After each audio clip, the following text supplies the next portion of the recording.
にちは。将棋を流行らせたい妖精のはにみちゃんです。今回は将棋の一番の醍醐味、持ち駒について教えるね。構成はこんな感じ。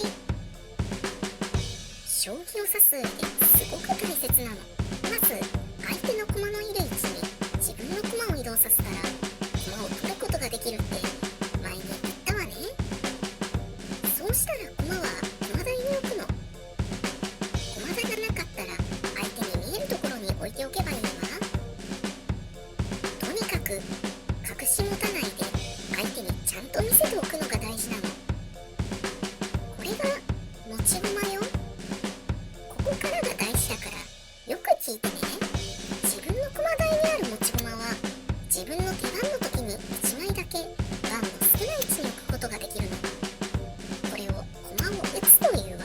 一般的には自分の駒を動かすことを指す。持ち駒をどこかに置くことを打つっていうわね。自分の手番の時には駒を1枚だけ打つか指すことができるわ。盤上の駒を動かして同時に持ち駒も打つなんてことはできないの。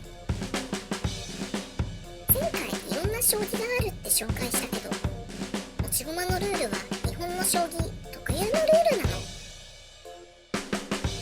普通こんなルールを入れたら先に駒を取った方が圧倒的有利になってゲームバランスが崩壊するはずなんだけど、将棋は奇跡的なゲームバランスを保っているわ。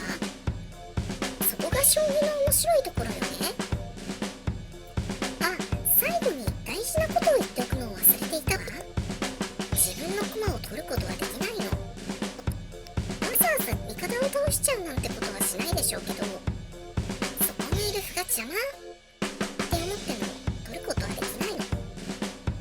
相手の駒しか取ることはできないわ。じゃあ今回のまとめよ。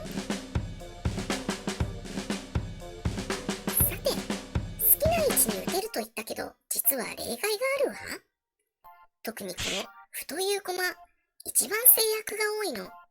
次回はその歩の動き方の動画を出すわね。この駒は最弱なのに最も奥が深いわ。みんな見てくれてありがとう。と、その前に復習クイズ。みんな覚えてるかな？問題。将棋は何をしたら勝ちのゲーム？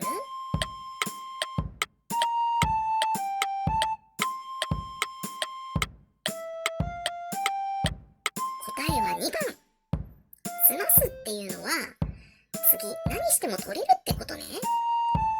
つまり玉を取るっていうことにある意味等しいんだけど、この詰みということを理解しておくことが大事なの。正解した君は偉い。